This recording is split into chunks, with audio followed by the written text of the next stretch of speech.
guys, Nina here. Welcome back to my channel. I am so excited for this.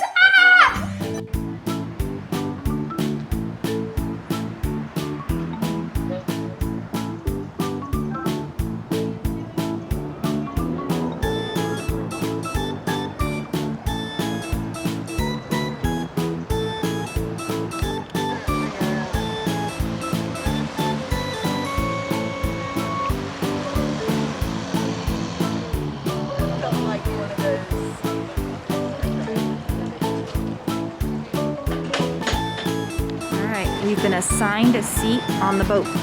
So this is feeling very similar to the Magical Express or the buses at Disney.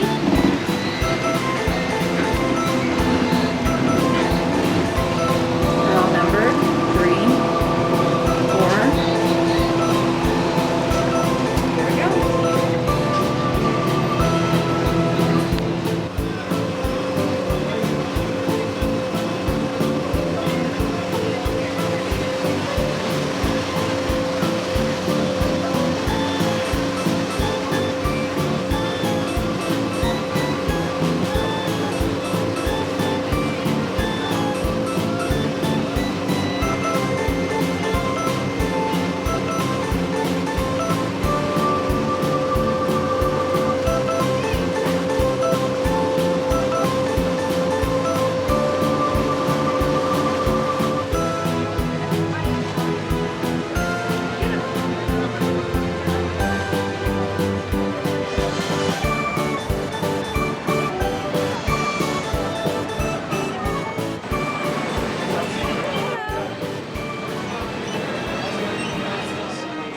Woohoo! Universal! Woo! Let me ask you, we gotta go back to the front.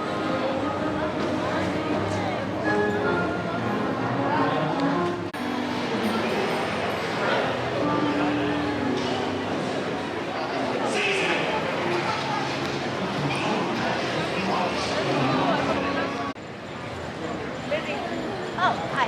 How was it? But they have to put up plexiglass where the stairs are. So you know.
We got a special guest all the way from LA. His name is Mark James. He's a creature creator, makeup artist. He's been in the business quite a while. Known him a long time. Very lucky to have him here. He's going to come out and explain what goes on behind the scenes when you're making a horror movie, which is extremely interesting. So I'll have a lot of fun. So let's make a lot of noise for Mr. Mark James.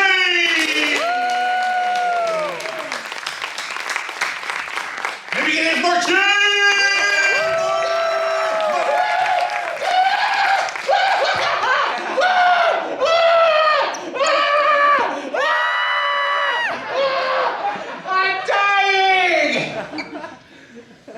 Nobody cares. Nobody cares. Story of my life. Just gonna clean the floor while I die. This is it, people. My life is at stake.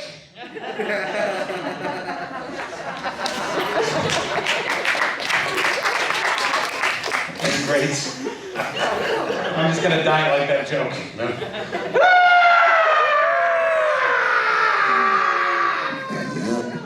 Oh no.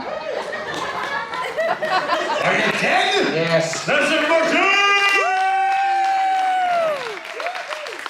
All right, I'm alive. Hey, Alex. Welcome back, son. Thanks for inviting me. Sure. As Alex mentioned, I'm a makeup artist and creature creator. That means it's basically my job to gross you out and freak you out and just scare the poo-poo out of you. Yeah. Now, I'm sure a lot of guys don't realize this, but Universal actually invented the horror movie as we know it today. And I brought along a video of some of my favorite moments in Universal's legacy of horror. But before we see the stuff, this one is used to it. If you're easily nauseated or you become frightened, just close your eyes. But let your kids watch.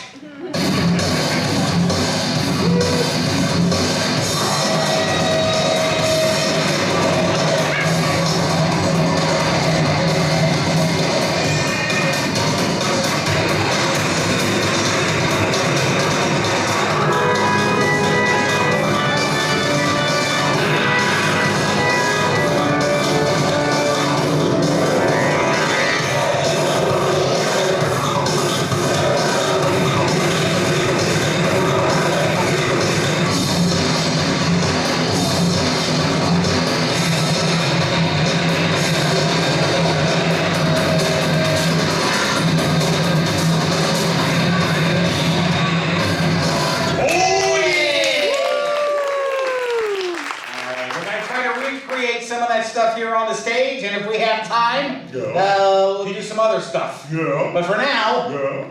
I need you to put on some PPE. What's that? I don't know.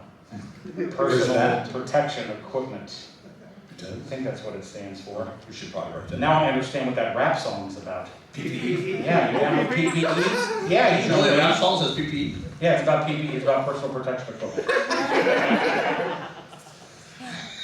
Let's do that to me. I don't know what's going on in the world. Something happening, I should know about. We don't wear this coat. Put your coat on. Why are Come on. you? You. All right. I can't do this. I don't know why I practiced this for 4 hours. I still can't do it. Now that we're personally protected, go out there, find me somebody whose family doesn't need them anymore. Wish I would have brought my kids. So we're looking for, I can't see through this shield, and I have cataracts. You just want to get away from them? Is that what's happening? We're looking for someone who probably wishes they were in a car right now driving to another destination. You want to get a baby's bag? Everybody wants to get somebody in their family. You both want to come at the same time? I'm taking you, young lady. Let's hear for the volunteer.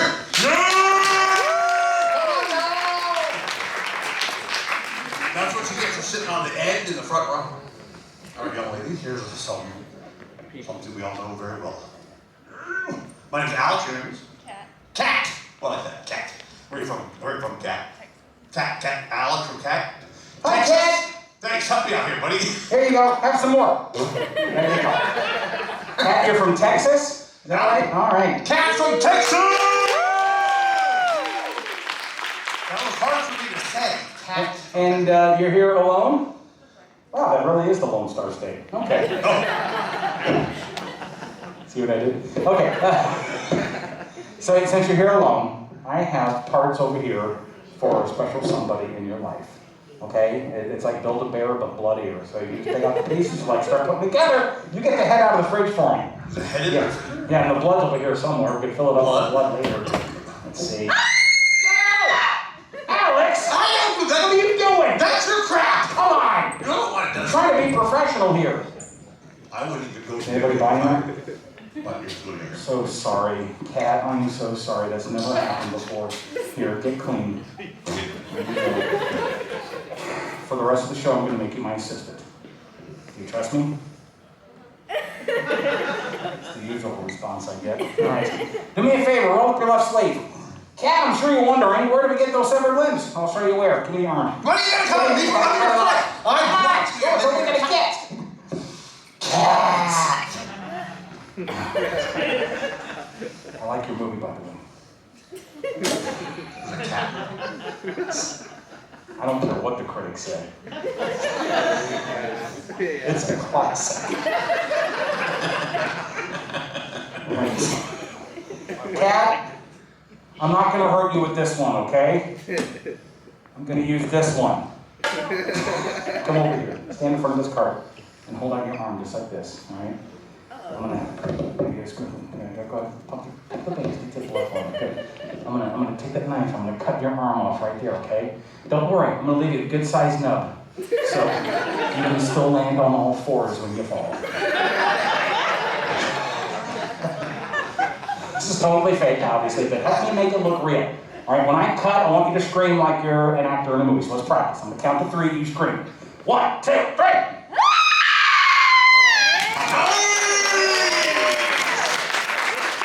That's a cat, all right. Let's cut this arm off. Here we go. Put that arm again. 1, 2. Wait. What? Cut our kids in the house. You want me to cut a kid? I want you to talk to the kids. Oh, you're right. I do have to talk to the kids first. This is important, Cat. I'm so sorry. Could you back up for me? Kids. Listen up, kids. All the knives and blades that you're going to see on the stage or on the screen today, they're all fake, okay? Now, this is important for everybody. All the knives that you're going to see are dull like this, or they're plastic like this, or they're like dull and plastic like the Kardashians. Yeah. I don't care if your show's canceled or not, I'm still going to make fun of them.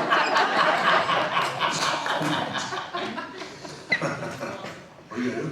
Oh, I guess I'm going to cut her arm off now. Can we get a close-up on Cat? Oh, yeah. Cat, please assume the position. Arm out. Hold it up with the other hand just to steady it. Perfect. I'm going to come down there. Okay, perfect. 1, 2, 3. Yeah!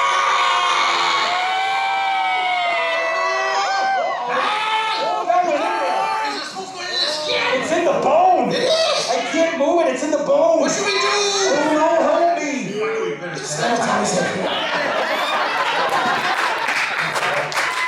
It makes it easier to cut it off. Give her a big round of applause. You got that. Totally fake. Okay, retractable blade, like so. Cut out here for the arm, but we start with the knife retracted into the handle first. I start cutting, squeezing this blood bulb here that's behind the handle. I'll let the knife catch on the arm, and then I pull the handle back to make it look like it's sliced in the arm. Totally fake knife here, obviously, and Cat is unarmed. Big Cat! That's it for Cat!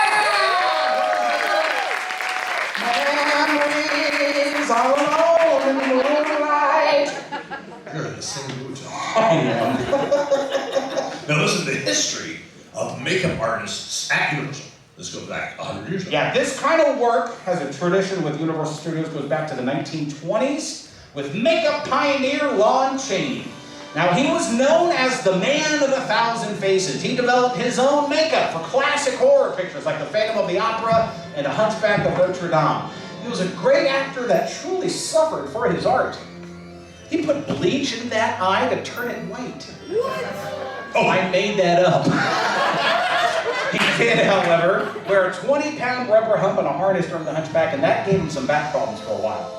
Now, we don't know how he did most of his work. He kept it a secret, but what he did sparked a horror movie craze that lasted throughout the 1920s. And his work helped pave the way for future makeup artists, like one in the 30s by the name of Jack Pierce. He's the creator behind classic Universal Studios monsters we know today, like the Wolfman, the Mummy, Bride of Frankenstein, Carol Baskin, and Joe Exotic. He worked tirelessly to bring creatures to life, even studied real corpses. Alright, now the Frankenstein monster makeup, that is a combination of rubber, plaster, mortician's wax, and some toxic grease paint that we don't use anymore, thankfully. It took about 4 hours to apply. Now double that time for the Mummy.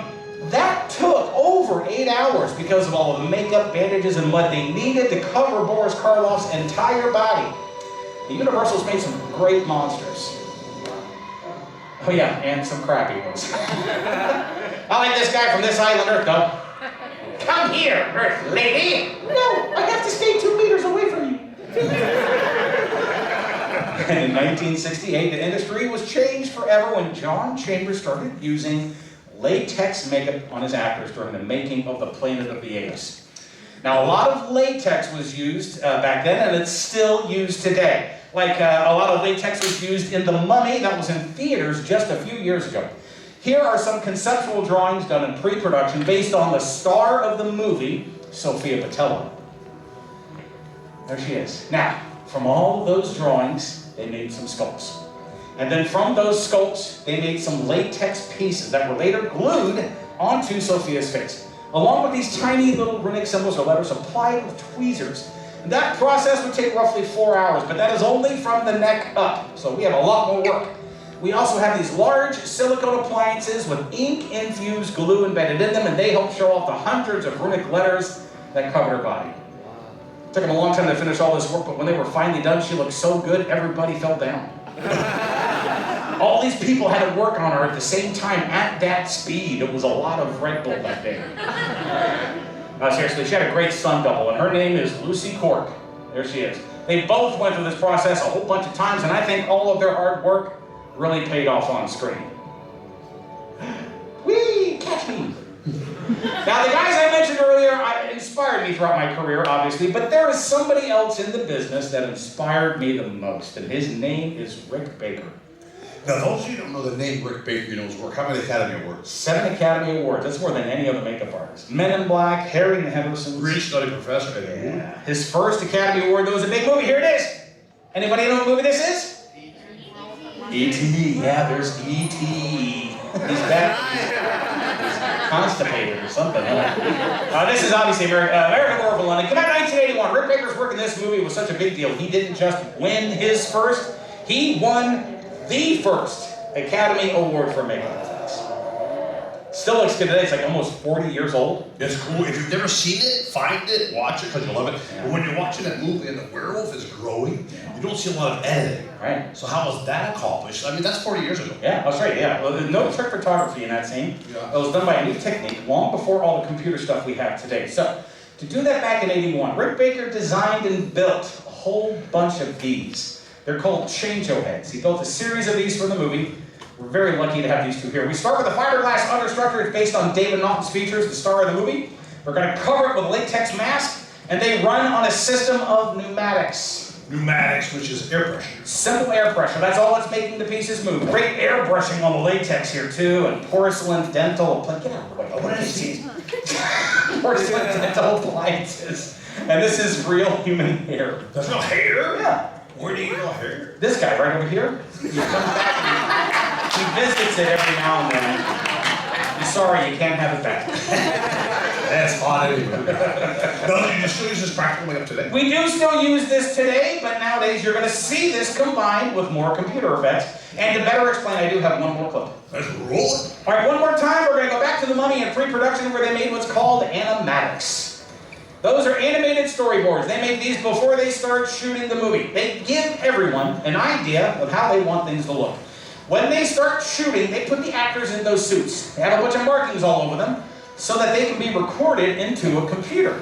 And then a digital effects team will change their appearance on that computer. Whatever the digital effects team is doing, they got to work with a makeup artist, to make sure that their work matches and that both of their work looks its best. There's a lot of computer stuff happening in filmmaking nowadays, but we still have to have, no matter how high-tech we get, we still have to have a makeup artist and some good old-fashioned makeup techniques to really make things look better. Something like these guys, or what you saw earlier, and that along with a great story and a great performance, nightmares can come true. That's it for Mark James! Let's hear it for Now, I'm going to ask you guys one row at a time. So front row, grab your stuff and start heading that way.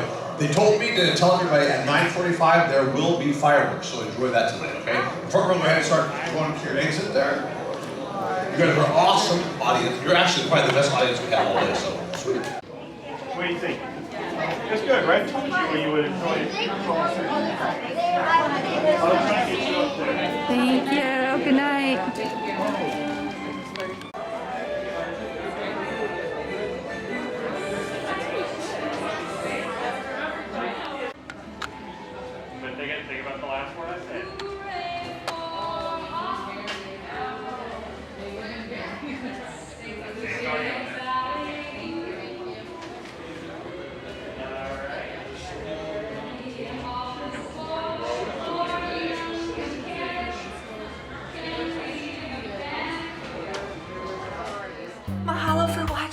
guys, Nina